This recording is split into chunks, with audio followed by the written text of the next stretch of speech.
Welcome to the Ad Nauseam podcast, where classical gourmands everywhere can finally get their fill. Join us for a delectable discussion of Greco-Roman civilization stretching from the Minoans and Mycenaeans through the Renaissance and right down to the present. And now, ladies and gentlemen, here are your hosts, Dr. David Noe and Dr. Jeff Winkle. Welcome, Ad Nauseam listeners, to episode 198 of our podcast.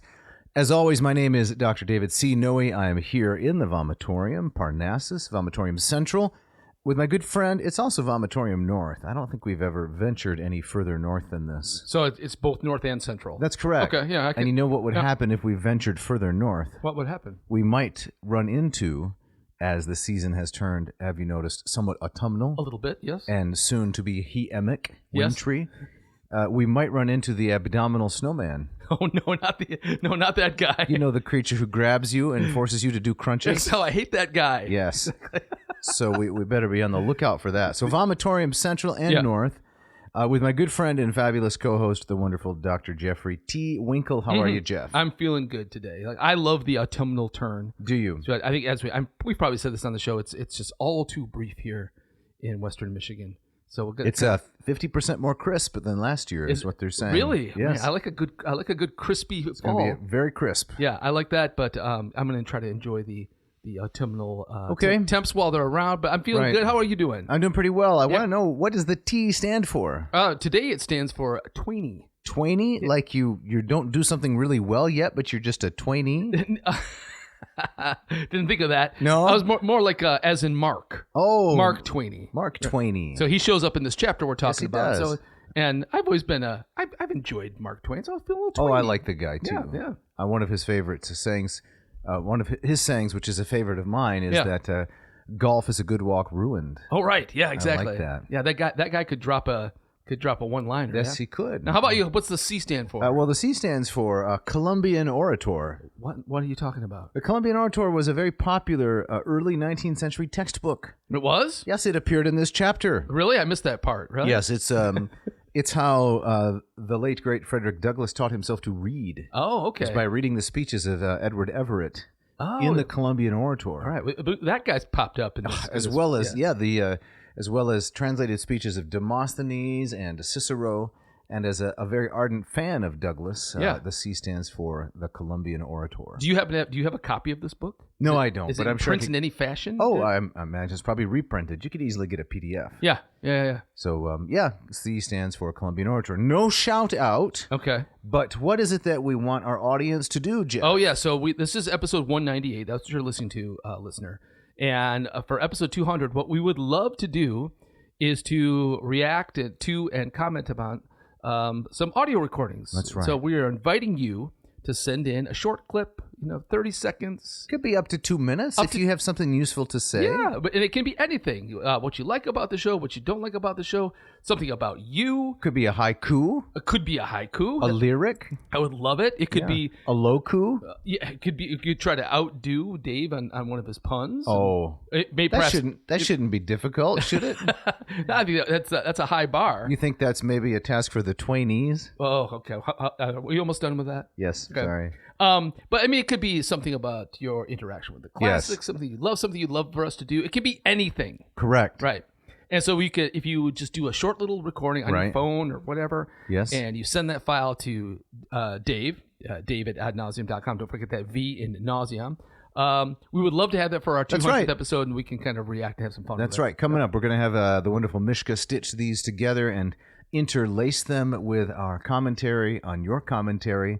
Mm-hmm. Should be a roasting good time. Yes. We've received a number, but we would like a larger number of those we've received. Yeah, exactly. So send those in. Don't hesitate. Yeah. Now, Jeff, we have some corregenda. Not again. What did we do this time?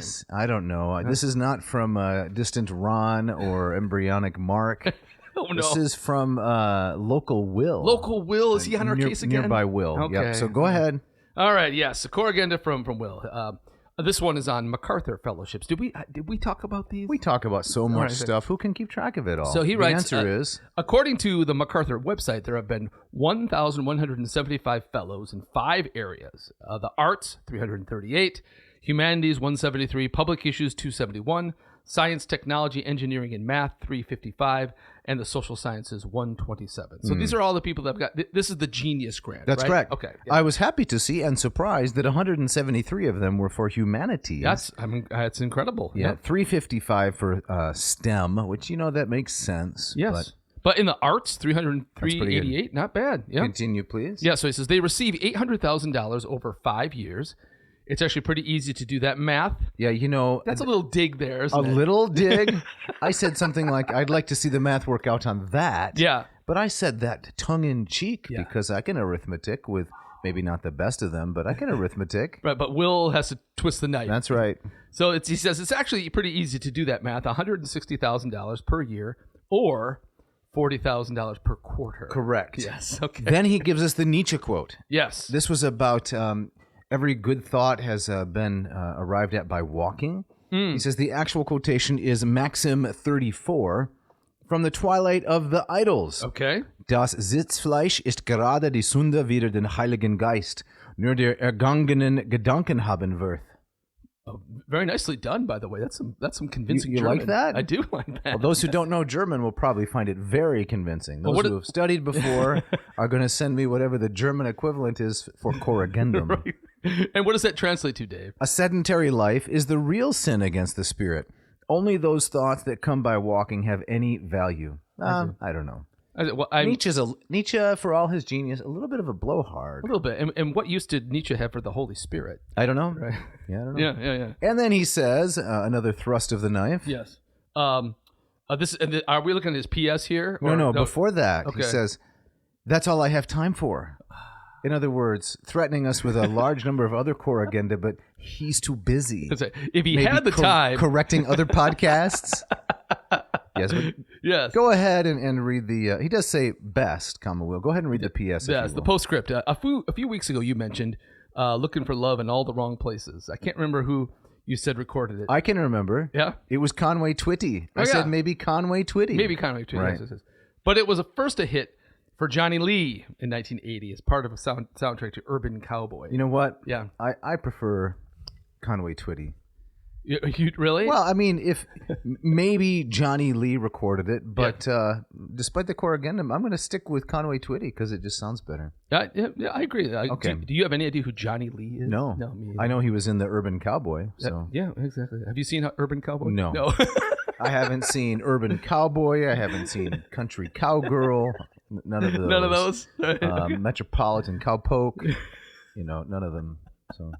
Right. And he adds, just for our edification, according to Wikipedia, the song was written by Wanda Millette, Bob Morrison, and Patty Ryan. I can't believe it took 3 people to write that song. Looking for love. But it only took one will to set us straight. That's right. As it often does. All right. Yeah. So, Jeff, it's time to get into it. Mm-hmm. And maybe the people are thinking, at long last... Yes. We're going to wrap up Carl Richard, the golden age of the classics in America. We're going to deal with the final chapter, which is the chapter on slavery. It is number 7. Yep. And then we'll spend a little time in the epilogue. Yep. Sounds great. Hey, I have to say, just as we wrap up this book, I have really, really enjoyed this book. This is not without your suggestion, I never would have stumbled across this. I thought this was fantastic. I enjoyed it a lot too. And to the audience, I highly recommend it. You're sitting down and reading it on your own. It is so digestible. That's right. And so and so compact. It's concise. It's very concise. I mean, we managed to draw it out into what some may consider too many episodes. Right. I don't know, but it's only 200 pages. Yes. The guy writes with a certain kind of verve and sparkle, I would say. Mm-hmm. It makes me want to go back and cover the founders and the classics, which I think we did in one episode. Can you believe that? Well, it was like a July 4 episode. That's correct. The very first July 4 episode. Mm-hmm. I looked through my correspondence, and Carl Richard, he was quite pleased that we're covering his books, so maybe we can have him on the show at some point. That would be great. We talked about that fact. Right. So, Jeff, as we get into it then, Chapter 7, Slavery. How do these sections break up? Maybe we should start with an opening quote from the beginning of the chapter. Sure. So at the very beginning of Chapter 7, Richard writes, just as antebellum Southerners referred to the Bible in defense of slavery, they also appealed to the other seminal texts of the Western canon, the Greek and Roman classics. The growth of democracy in antebellum America was not the only factor that caused a shift in the Southern perception of Athens from that of the founding generation, who had perceived the polis as too democratic and unstable. Another factor was Athens' usefulness in support of the Southern argument that slavery was a positive good. Ironically, when Athens finally achieved the popularity it had been denied for over 2 millennia because of its political egalitarianism, that popularity, at least in the South, was based partly on its social inequalities. Let's pause there a minute, because that is a pretty sophisticated and interesting argument. Yeah. If I can put it in my own words, tell me if this tracks. Yeah. He's saying the founding generation did not enjoy the Athenian experiment because it was too democratic. Yes. They were not seeking to establish a kind of plebiscite, but a republic, a representative government. Exactly. Rather than a pure democracy. Right. But between the founding and the Civil War, Athens had a kind of a revival. Yes. But the revival was based on not democracy, but at least in the South, on the fact that Athens was built, at least in part, on slavery. Yes. Is that right? Have I caught it? Yeah, I think that's exactly right. I mean, the chapter goes on to say about how interpreting Plato and Aristotle, right, as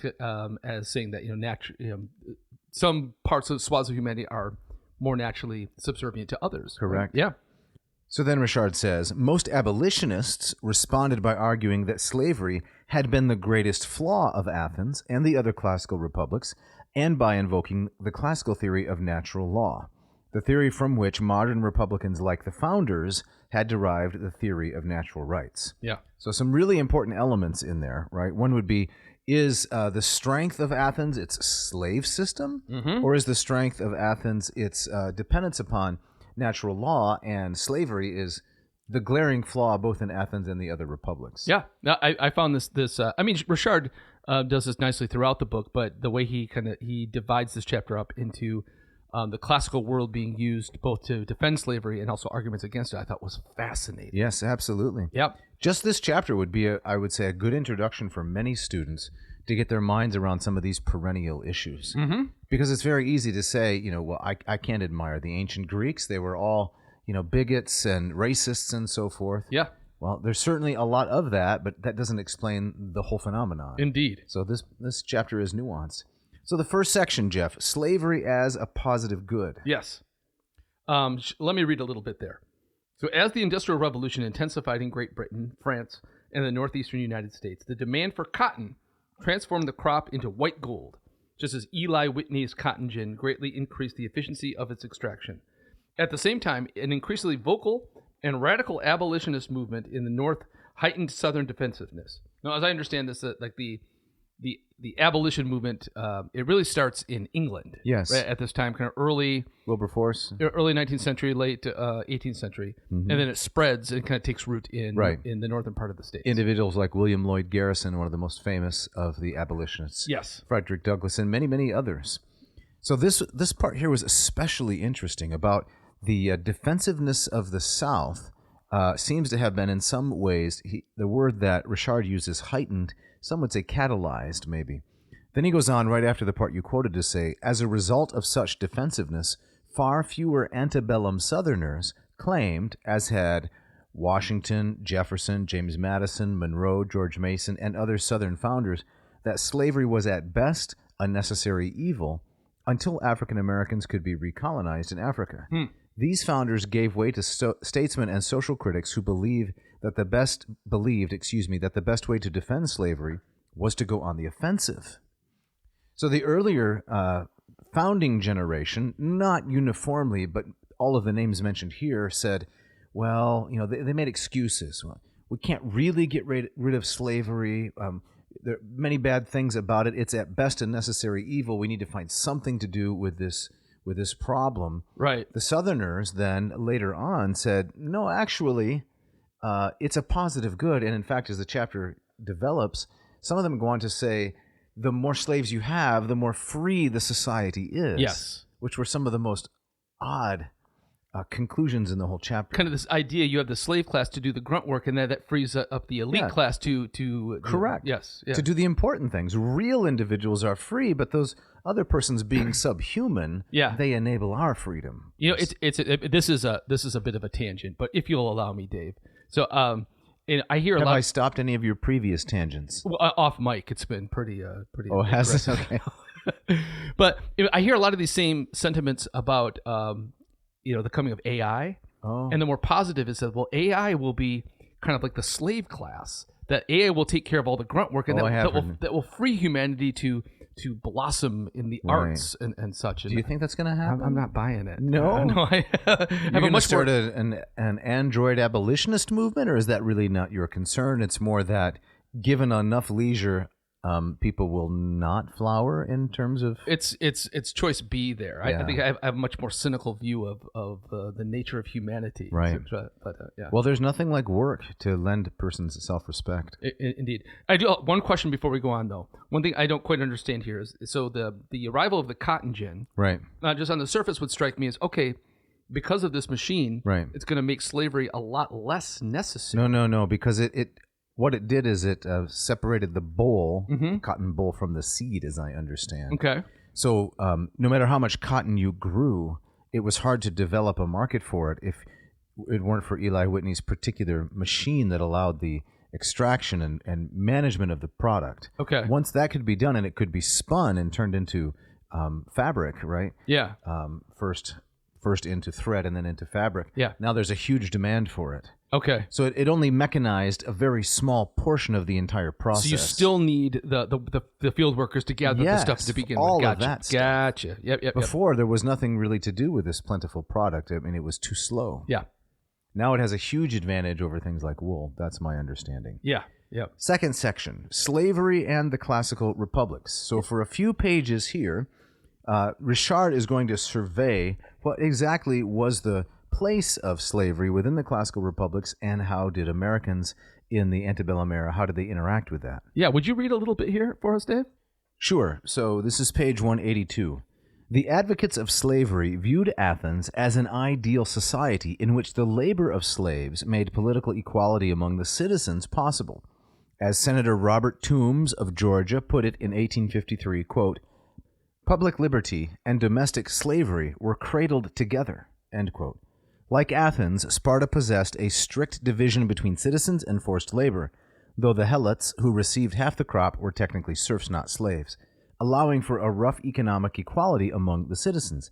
Indeed, after praising Lycurgus for prohibiting Spartan citizens from engaging in manual labor, thereby restricting it to the Helots, Thomas Dew wrote, quote, "We want no legislation in the South to secure this effect. It flows spontaneously from our social system." So he's saying we don't really need legislation to prohibit citizens from manual labor, which I guess he was thinking is beneath them. Yeah. But it just arises naturally, spontaneously from our social system. Yeah. Now this is not my understanding of the Athenian system. I think the equivalence here between Athens and Sparta here is much too flippant. Too close, too tight. Yeah. It's much more divergent. Sure, there was a slave class in Athens. Yeah. But it's not at all the case that Athens depended for its entire existence, its structure, on the Helots or any similar class in Sparta. Right, especially in Sparta, where where boys and men were separated from their families to be raised as soldiers. I mean, correct. The Athenians had nothing like that. Right, but then Richard will go on, if you read just the next part there, to explain this salient difference. Yes. But Athens' democratic political system, free market economy, and individual freedom among citizens made it preferable to Sparta as a model for the antebellum South.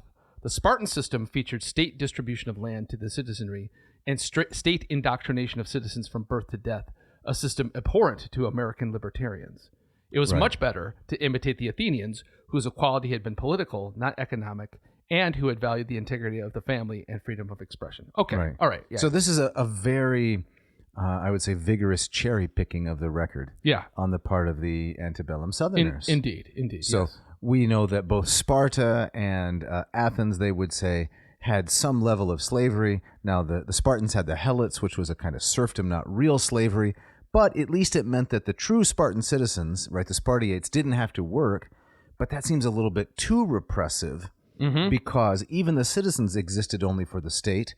And we want to be not quite that patriotic, but I don't know, large, living, independent citizens. Yeah. So we'll model ourselves after the Athenian free market form, but still retain our slaves. Yes, exactly. Yeah. Cherry picking. I think that's the perfect the perfect term for it. If we go on to the next page, we read this incredible quote from George Fitzhugh.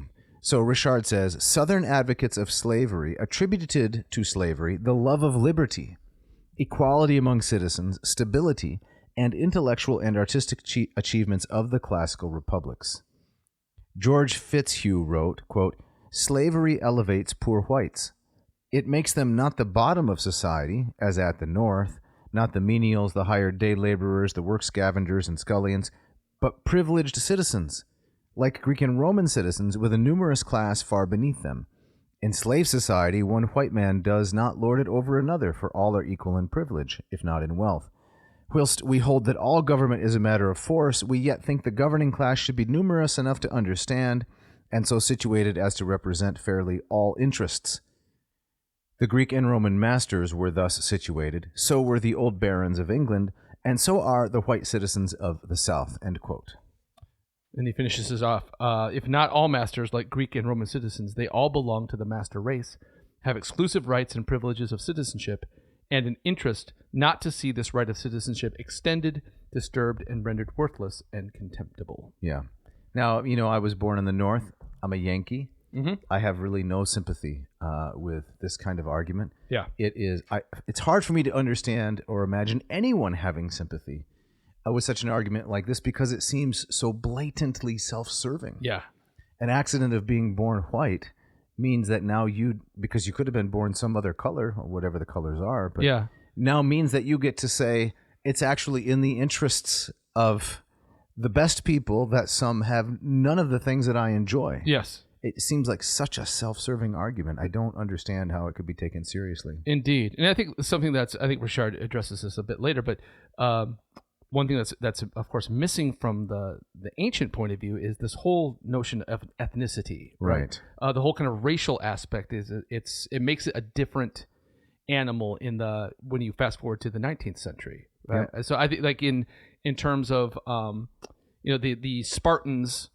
I mean, I would hesitate to say that they enslaved the Helots because they were non what? I don't know. Yeah, they were ethnically different. Yeah, I don't think there was any difference in appearance. Right. And for the Athenians, I mean, those that served as slaves were often prisoners of war. Correct. And so it is. I mean, not to say that kind of one form of slavery is better than another, but it is a.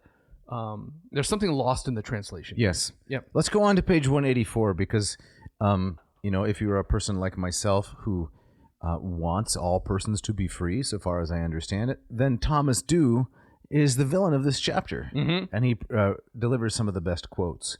Could you read the Thomas Dew quote on 184, please? Sure. It has been contended that slavery is unfavorable to a republican spirit, but the whole history of the world proves that this is far from being the case. In the ancient republics of Greece and Rome, where the spirit of liberty glowed with the most intensity, the slaves were more numerous than the free men. Aristotle and the great men of antiquity believed slavery necessary to keep alive the spirit of freedom. Yeah. Yeah. And that's a very selective idea of... and a very self-serving argument. Right. And I don't know if anyone says explicitly what he claims that they say. Plato and Aristotle and so forth, many of them, later Plato will get a little bit of a fair treatment, I would say, from Richard. Mm-hmm. Although Aristotle believed that slavery was natural in some sense, I don't remember any kind of an argument saying it was necessary to keep alive the spirit of freedom. Right. I don't remember that. No. Much less the notion that the republics of Greece and Rome, when the spirit of liberty glowed with the most intensity, that some of them didn't realize, right, in their better moments, there's a contradiction here between the things that we claim and what we actually do, how we're treating others. Indeed. Not to mention that those political experiments did not last forever. Right. My claim is not that they came down because of slavery, but they were in no sense perfect.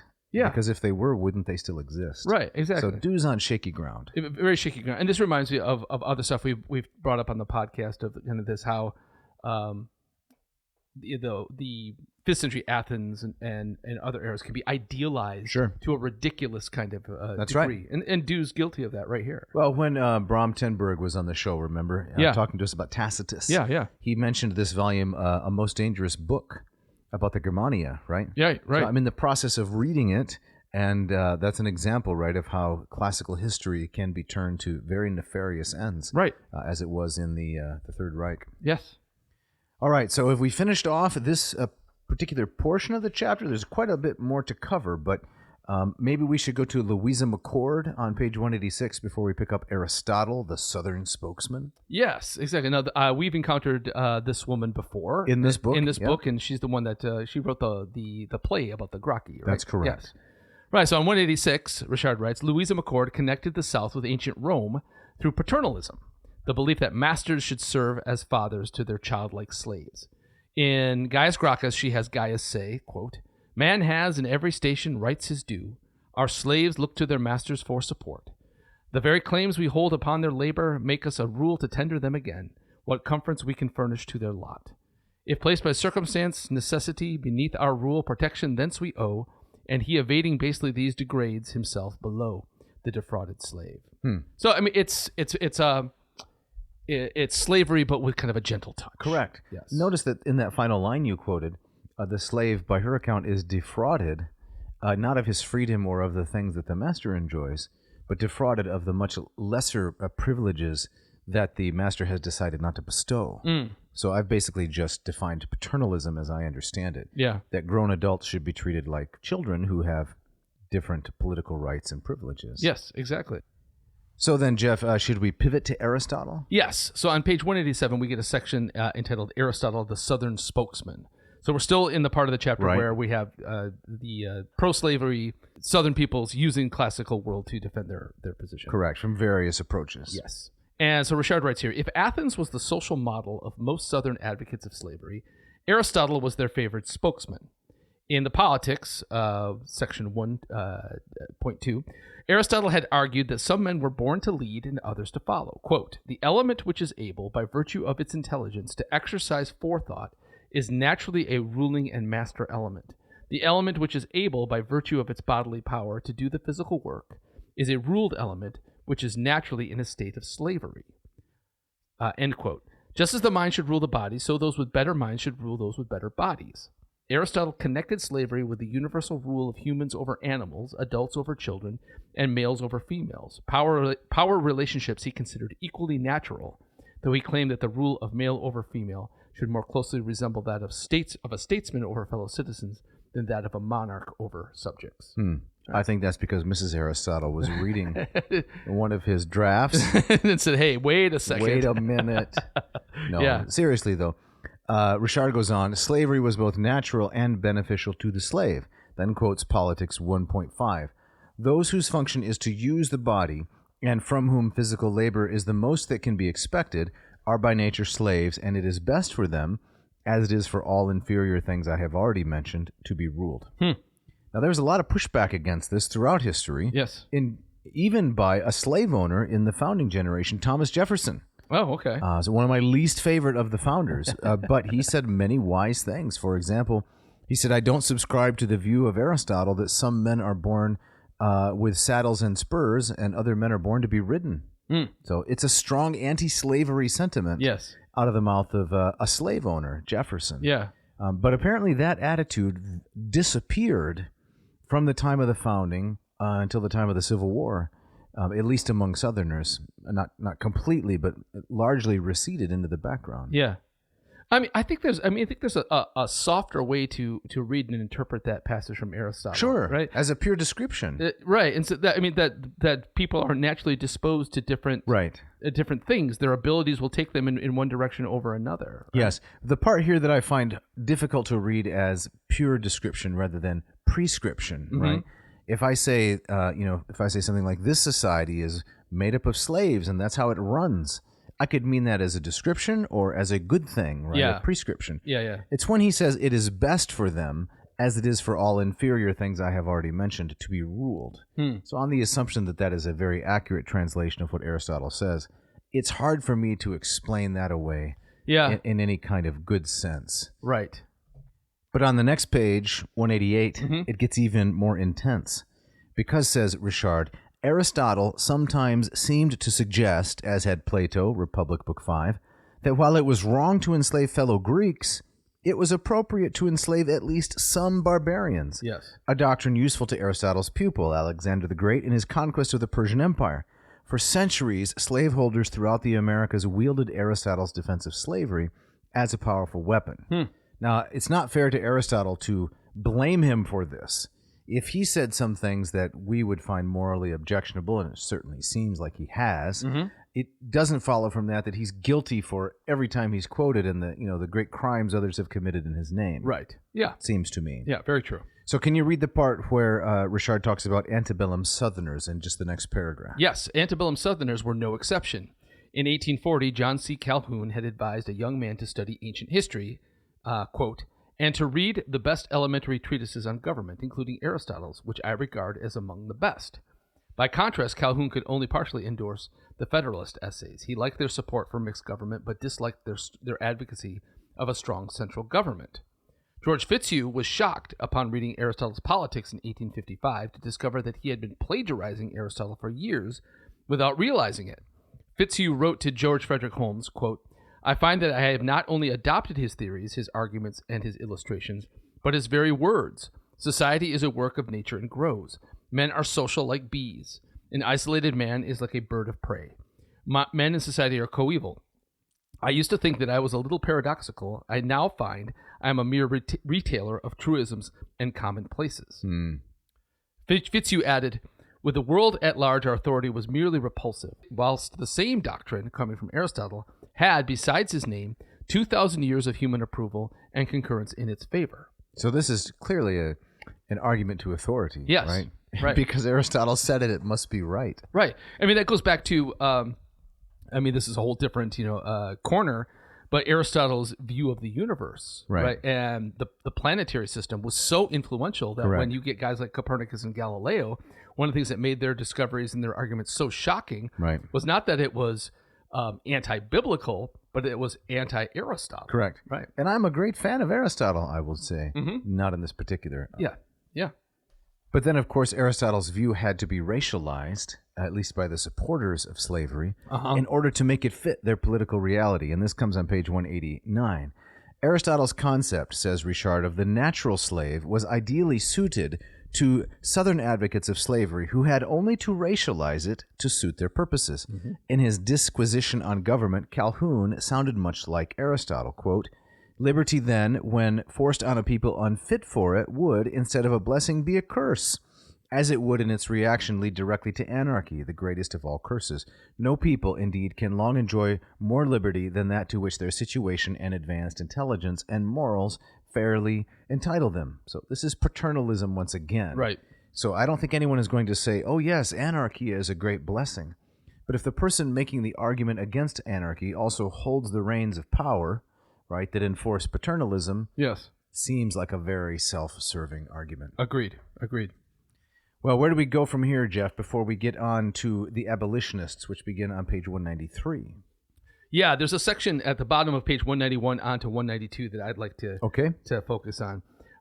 There, Richard writes, the advocates of slavery sided with Aristotle not only against utopian Platonists, but also against what they regarded as the other source of abolitionism, the hypothesis of Thomas Hobbes and John Locke, that a state of nature in which autonomous individuals had enjoyed complete freedom and equality had preceded society and government. So this whole idea of out of this you get that whole kind of concept of the noble savage. That's right. Right? And that man is a tabula rasa, right? That's Lockean, and then played out on the political stage in the sense of the social contract. Yeah.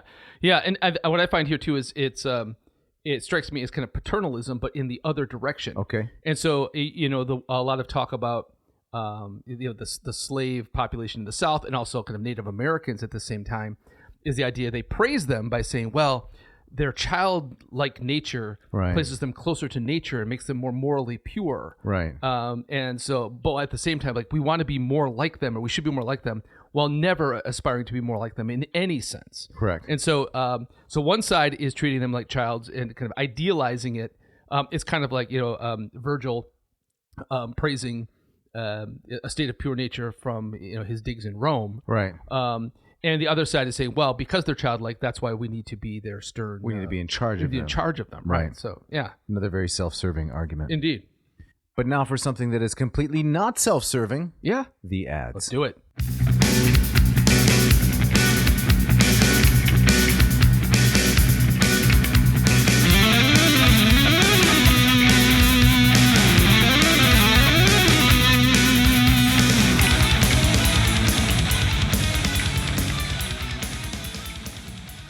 This episode of Ad Nauseam is brought to you by Ratio Coffee. Dave, this morning I had the perfect cup of coffee. Tell me more. That was brewed in my own kitchen. No way. Yep. So I the night before I had prepared the grounds, kind of set it all up, put it in my Ratio 8 machine. And this morning all I had to do was touch the one button. It went through the bloom, it went through the brew, and it was ready. That's incredible. You know what a snake says? What's that? When a snake makes coffee for its offspring? What's that? The snake says, "This was brewed for my brood." Wow. Is that so bad? No, it's not. It's a little... Okay, tell us a little more. So I love my Ratio 8. Yes. Long-time listeners to the show who've heard these ads know that I currently have the Ratio 8 on my counter. Yes. In the past, I have had the Ratio 6 on my counter. You've got the 4 on the counter in your office at work. Office, yep. And almost every day at work, I will brew up at least 1 cup in my Ratio 4. I love these machines. They do the job so efficiently, wonderfully, and it's such an It looks beautiful, right? It's an attractive piece of equipment. Aesthetically amazing. So, listener, if you would like to score one of these excellent coffee machines, Jeff and I were talking off air just a moment ago. I got to meet up with the incredible entrepreneur Mark Helwig in Austin, Texas a couple weeks ago. Go to their website. That's ratiocoffee.com, R-A-T-I-O coffee.com/ad nauseum. Don't forget the V. That's right. And because we are an affiliate, you can check their wide range of products, drop one of them in your checkout, your grocery basket, and then enter this coupon code when you go to checkout. AN ratio 2025. And what will that get them, Jeff? That will get them $20 off their entire order. Check that out. Jeff, I have one question for you. Yes. Are you ready for art that truly speaks to your story? Always. Really ready? Yeah, I'm ready. Okay, then meet Della, a Tucson-based oil painter who captures the people, places, and moments you cherish, Jeff, with breathtaking detail. How do you like your detail? Breathtaking. You want it to take your breath away? Every time. Okay. Yep. Della has showcased her work in multiple galleries, illustrated books, and is often commissioned for standout projects. See her current works for sale at her website, dellachelpka.art, DELLACHELPKA.ART. To find your inspiration, visit dellachelpka.art. And then, Jeff, they need to use this coupon code. And what is it? It's Apelles. Come again? Apelles, the name of arguably the greatest painter from Greco-Roman antiquity. How do we spell Apelles? Apelles. And when we spell it correctly at checkout, what do we get? 10% off our entire order. Right. Remember when I said I have one question for you? Yeah. That wasn't true. Oh, it was more Turns than one. out I had multiple questions for you. And this episode of Ad Nauseam is brought to you by Hackett Publishing. This is a company that is one of the companies out there that's keeping the flame alive in such a wonderful, affordable, and attractive fashion. These guys have been with us since almost the very beginning of incredible. This little podcast. We're talking over 5 years now. That's right. And they took a chance on us, and we would love you to take a chance on them. That's correct. So it's like that ABBA song, right? Take a chance on me. That's right. Correct. That's right. So Hackett is putting out the highest quality material. This Aristotle set. I've seen some of the proofs and such going around. Fantastic. You're going to love this. If you want to read the politics and the Nicomachean ethics and the other things that we're talking about in this very episode, you want to get this Aristotle 2-volume set, Smith sewn with a slip case, comes with a tote bag. Wow. Incredible. And that's just one of the many great things Hackett has to offer. So, Jeff, they should do what, the listener? They should go to hackettpublishing.com. That's HECKETTpublishing.com. Check out their wide variety, their attractive books. Euripides Bacchae, you got the Elvis cover, the moonshot, the D-Day landing, you name it. The Lombardo translations for so many works, so many things that we've used on this very podcast. You want to build your library? I'm going to guess you want to build your own library, listener out there. So go to that website. Find the books that you want. Drop them in the little grocery satchel. Yes. Wait a minute. I want to build my own library just so some politician can tell me you didn't build that? If they say that, you can just blithely ignore that. Okay, that's a deep cut. Go ahead. It is. So go to hackettpublishing.com, find the books that you want, drop them in the grocery satchel. And Dave, what's our coupon code here? They need to enter AN as in ad nauseum, and then they need to enter the current year, which is 2025. So AN 2025, and you will get 20% off your entire order and free shipping. Check it out.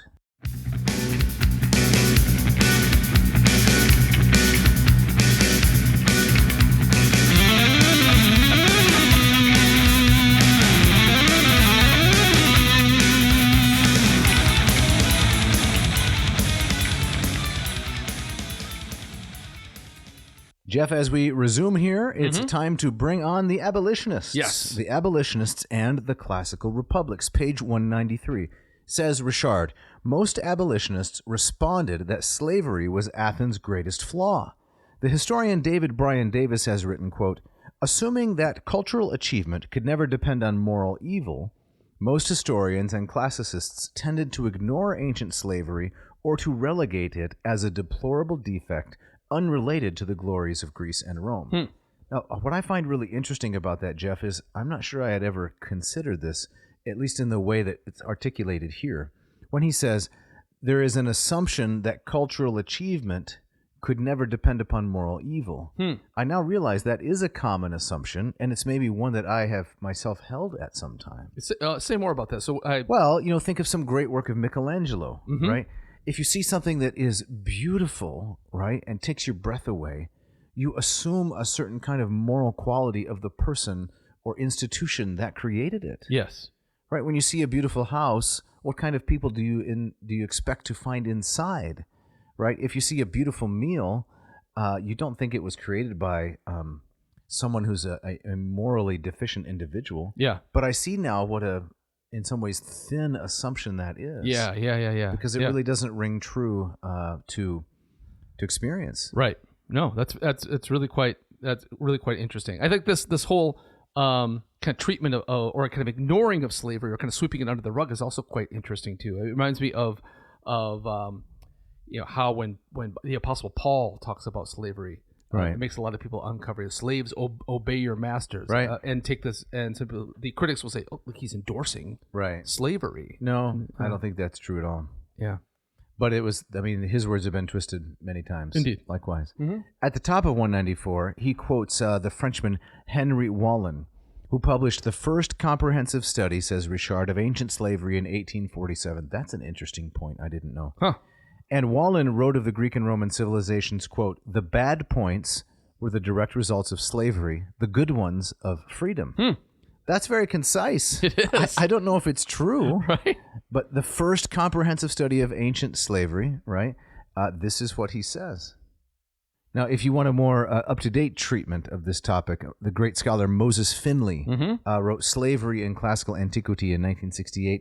It's a pretty thin volume. Equally concise as Wallin.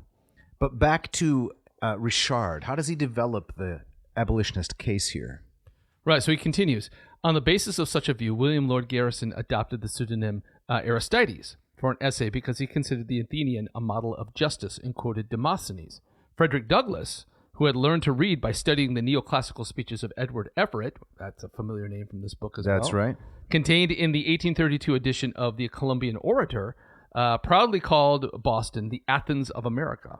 Though he also argued that slavery had been the downfall of the first Athens, Douglass contended, quote, Greece has vanished. Her life disappeared, as it were, in a trance of artistic beauty and architectural splendor. The lesson taught by the history of nations is that the preservation or destruction of communities does not depend on external prosperity. They are not saved by art, but by honesty. That's really interesting, isn't it? I wonder whether Richard has accurately represented Douglass's position here, because at least in the quote that he gives, Douglass is not saying that slavery was the downfall of Athens. He's just saying that any kind of moral corruption isn't going to allow a society to persevere, even if it does beautiful things. Right. It needs honesty. Now, I haven't read the whole of the context, so we have to give Richard the benefit of the doubt. But Douglass is a master wordsmith. They are not saved, meaning communities. Communities are not saved by good art, but by honesty. Fascinating. Yeah. Well, we got to move on a little bit here, right? Because the time is quickly escaping us. Maybe we should go to page 198 and look at what David Walker, writing in 1829, has to say. Sure. Could you read that portion, Jeff? David Walker's appeal to the colored citizens of the world from 1829 portrayed Greco-Roman civilization as the evil start of an evil race. Walker contended, quote, the whites have always been an unjust, jealous, unmerciful, avaricious, and bloodthirsty set of beings, always seeking their power and authority. We view them all over the Confederacy of Greece, where they were first known to be anything in consequence of education. We see them there, cutting each other's throats, trying to subject each other to wretchedness and misery. to effect which they used all kinds of deceitful, unfair, and unmerciful means. We view them next in Rome, where the spirit of tyranny and deceit raged still higher. But then, Jeff, David Walker draws a distinction between Roman slavery and the American kind. Can you read that portion for us, too, I thought please? this was interesting. This is one of the things I thought at the beginning of this chapter, and as we got into it, is that Richard spends very little time talking about like chattel slavery, describing different kinds. And here I think we finally get around to that. Right. I don't know if it's actually necessary to his argument. Other people have done that well, I would say, so I'm not sure that he really needs to. Yeah. But anyway. Yeah.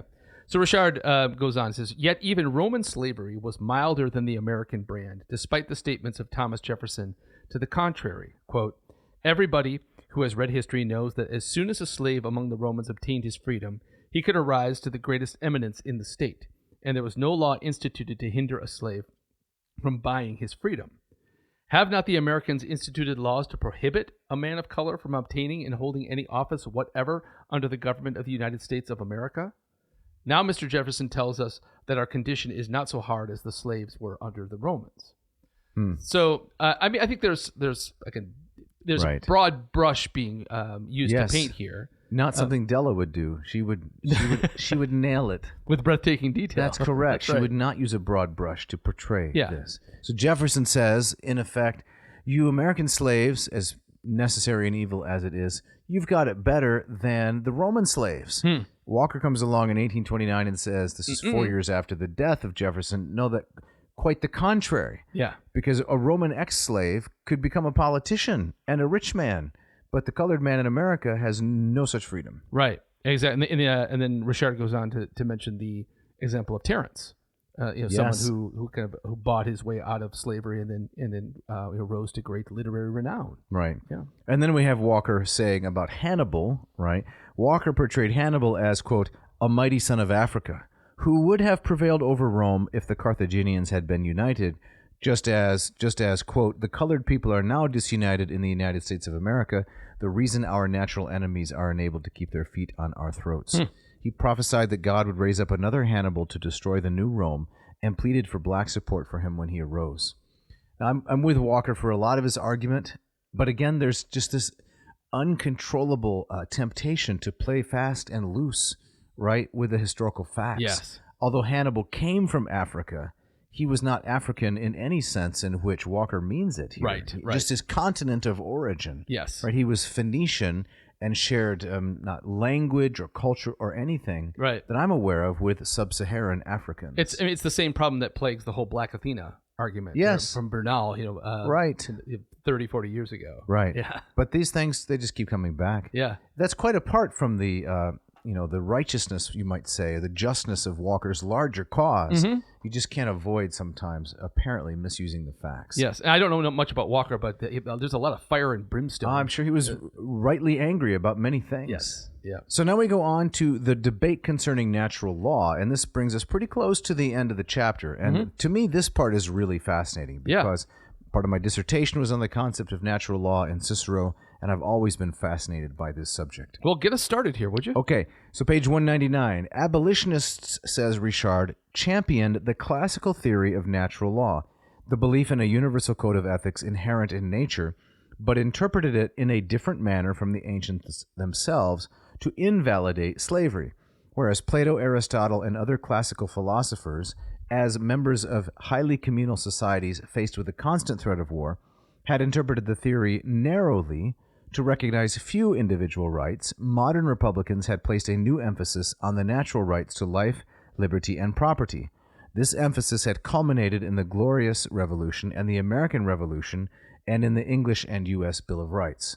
So the first point to note, right, is there is a natural law tradition in the ancients, but says Richard, Plato and Aristotle interpreted the rights that come from natural law narrowly. Modern Republicans in the American founding and in the English Glorious Revolution interpreted those rights very broadly. Gotcha. Yes. Then, Jeff, a member of Lincoln's cabinet, Charles Sumner, appears at the bottom of page 199. Could you pick it up there? Yeah.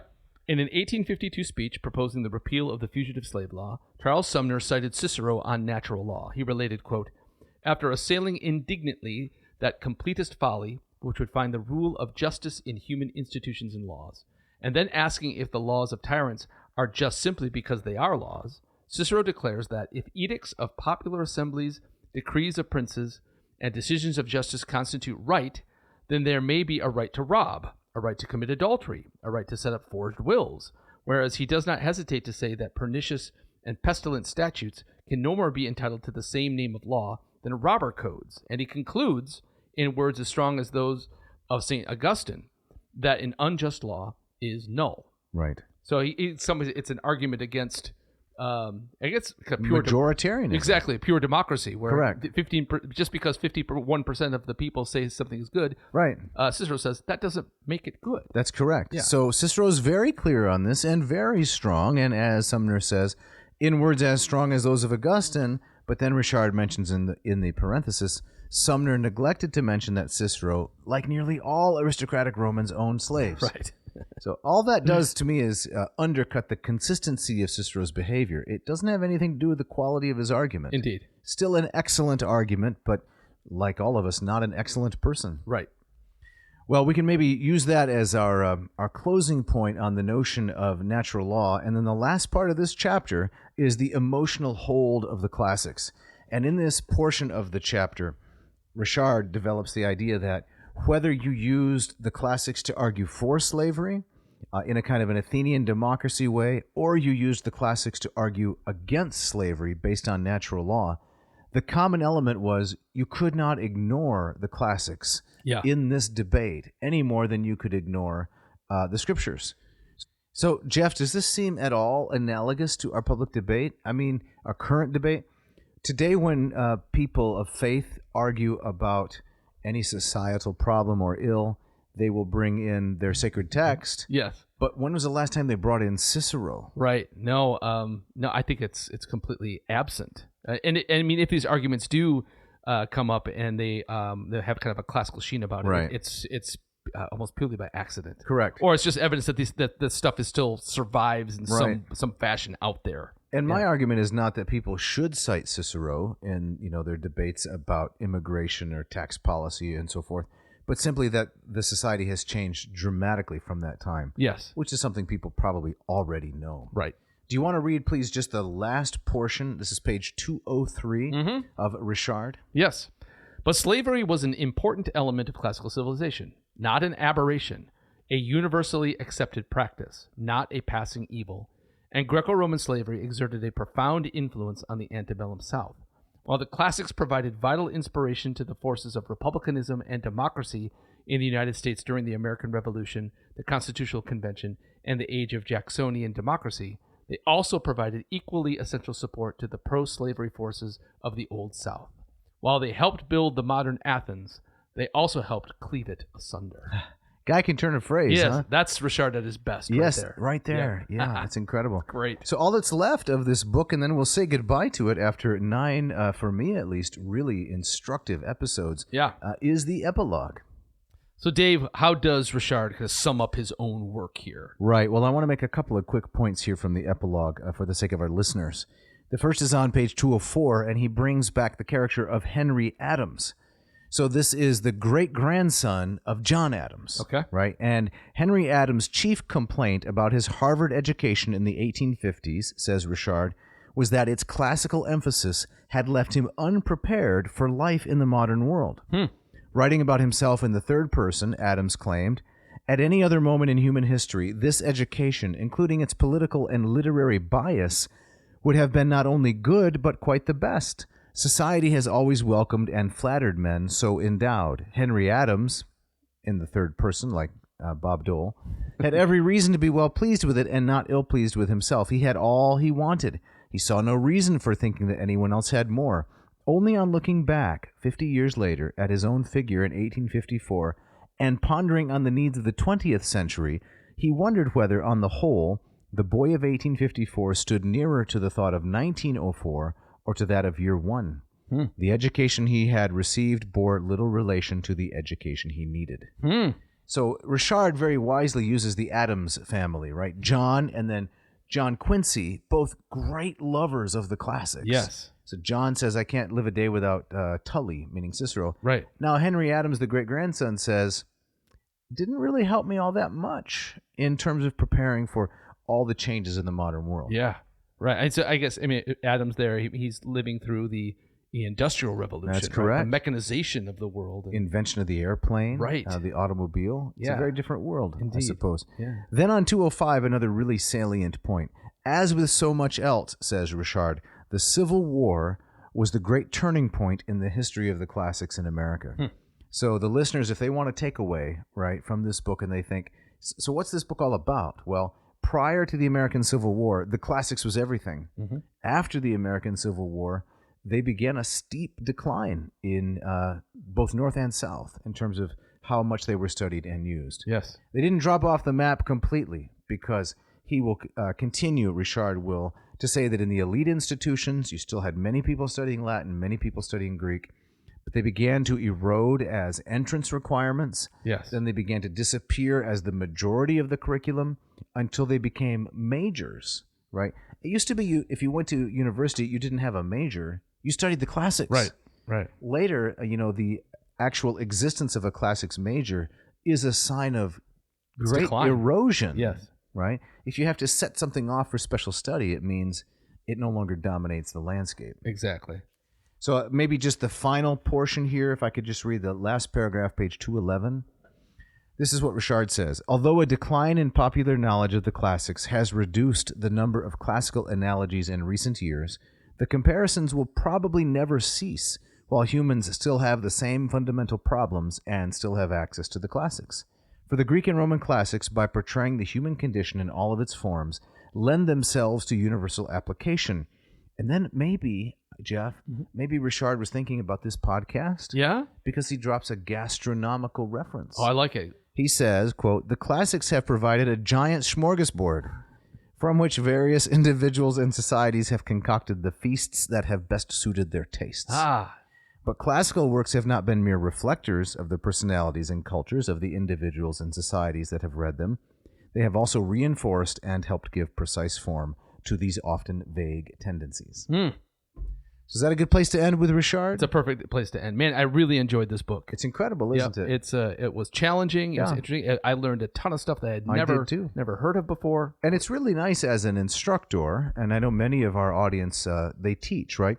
It's nice to have this kind of in your quiver, you might say, to have it at hand. Some student comes up and says, Professor Winkle, I'm really interested in the relationship between the classics and American slavery, or the classics and women's rights in the late 19th century, or any of those kinds of things. Richard doesn't answer all of those questions, but it's a phenomenal place to start. Indeed, yeah, it's so good and we said it before, but so concise, so pithy.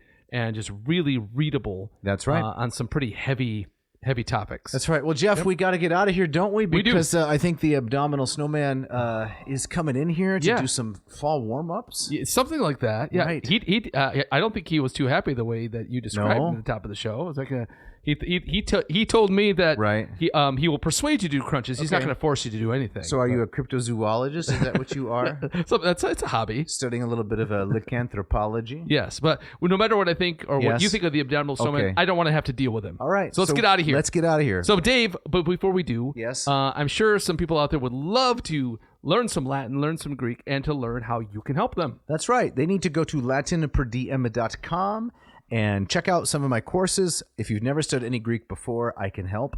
If you studied a lot of Greek but can't remember anything, I get a number of these students, right? Did some Greek in seminary, but I feel like it's not very strong, it's not very fresh. I can help for sure. Yes. I have a lot of students worldwide studying with me in Moss method. Takes you from neophyte to erudite. You're a little slow on the draw there, Winkle. More caffeine. That's okay. And my programs, I'd like to say there may be better programs in terms of the quality of instruction. I don't think there's a better value because I have combined all my years of experience and a very affordable price. So latinperdiem.com, check it out and enter this coupon code 10+10PLUS. And what will that get them, Jeff? I think that's 10% off their entire order. That is correct. You don't want to miss that. Jeff, we need to thank some people. Yeah, as always, our wonderful engineer, Mishka. who can turn this around so quickly. We're counting on her to turn this one around pretty quickly. And she can do it, and we love her work, and she is always deeply appreciated here on the show. Absolutely. Thank you so much, Mishka. And how about that guitarist, that Jeff Sheets? That's right. Yeah. Kansas City disc dogger, my friend Jeff Sheets, this guy with Thrill Seeker, the intro and outro music, the thrill of studying good literature in the place of friendship, and also a Rush Hour as the bumper music. So you can find his music on Spotify, Apple iTunes. A great songwriter. Really enjoy his stuff. Sometime on the show, we're going to have to explore how you happen to know all these incredible musicians from across the country. I don't know them in the sense that, we sit down for coffee all the time. Yeah. Over a long period of time and making use of various venues, I've cultivated relationships with the people I admire. That's fantastic. Yeah. That's fun to try to do, Yeah. Let's say they want to get in touch with you, Jeff. What do they need to do? They can write to me, jeff@adnauseum.com. Don't forget that V. If you got an idea for the show, you have a corrigendum, you want to go toe-to-toe with Will, you want... don't do that. You want a shout-out, you've got questions, let us help you out. And so you can write to me, and Dave, if they want to write to you, they can do that where? Same thing, Dave@adnauseum.com. Don't forget the V, Jeff@adnauseum.com. Remember, we are looking for your contribution to this show, please. We would like you to send in a short audio recording of yourself talking about what interests you in the classics, how you got started on the podcast, when you'd like to quit, anything like that. Complaints about Jeff, especially complaints about me. Send a little audio clip, 30 seconds to a couple minutes, Dave@adnauseum.com. Jeff, what's on tap? What's on the menu for next week? For $1.99, I think we're TBD, right? Again, TBD? Again, TBD. All right. Yeah, we got to sort this out. We got some work ahead of us, don't we? We'll figure something out. All right. Great, yes. And Dave, I believe you have our gustatory parting shot. Yes, I do. So here it goes. This is from one Amy Bender, the Color Master. Stories. I don't know who this is, but I like this quote. When she left the store, emboldened, receipt tucked into her purse, folded twice, Janet thought of all the chicken dishes she had not sent back, even though they were either half raw or not what she had ordered. Chicken Kiev instead of chicken marsala, chicken with mushrooms instead of chicken a la king. Her body was made up of the wrong chickens. I love that. Yeah. That's great. Thanks for listening. Thanks.